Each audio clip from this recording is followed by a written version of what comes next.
দেখেন ভারত এশিয়া মহাদেশে তারা সবচাইতে শক্তিশালী রাষ্ট্র ভাবে। তারা বলে ভাবে যে তারাই সবচাইতে শক্তিশালী। আপনার এশিয়া মহাদেশগুলোতে দেখেন যে জাপান, এই যে আপনার বাংলাদেশ, পাকিস্তান, মায়ানমার, এটা ভুটান, নেপাল, এশিয়া মহাদেশের মধ্যে এবং অর্থনৈতিক এবং জনসংখ্যার ভিত্তিতে আপনি যদি দেখেন যে ভারত সবচাইতে বেশি, তারপরে আপনার পাকিস্তান।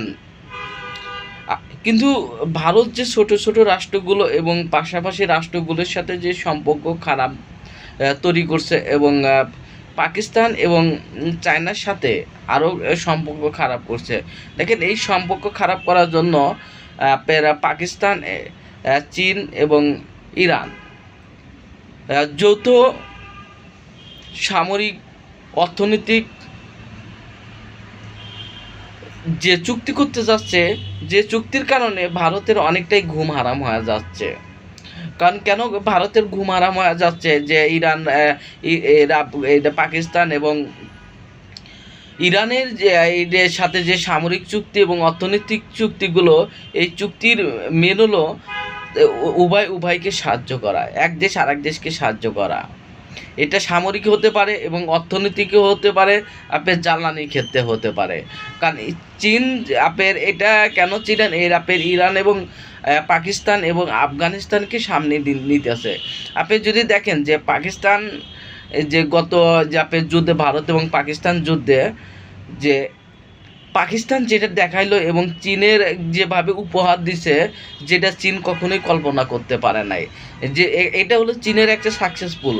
কারণ চীন যে তার যে যুদ্ধ বিমান জেড-7, এই জেড-7 হলো এইটা চীনের। এখন চীনের হলো আপনার যে কৌশল এবং চীনের যে সফলতা, যে তার যুদ্ধ বিমানের ক্ষেত্রে, এই সফলতাগুলো আপনার ভারতের একটা চিন্তার ভাঁজ। কারণ ভারত রাফায়েল বা আপনার মিগ-20 নিয়ে তারা অনেকটাই গর্ব করছিল, বা S-100, S-100 কল ধ্বংস করে দিছে।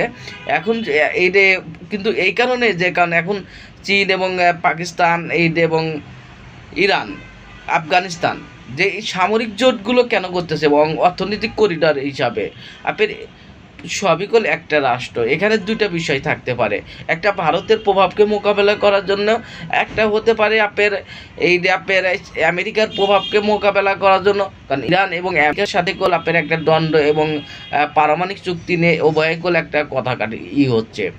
এটার কারণে এমন হতে পারে। অন্যদিকে ভারত মেন টার্গেট হলো ভারতকে ঠেকানোর জন্যই এই আপনার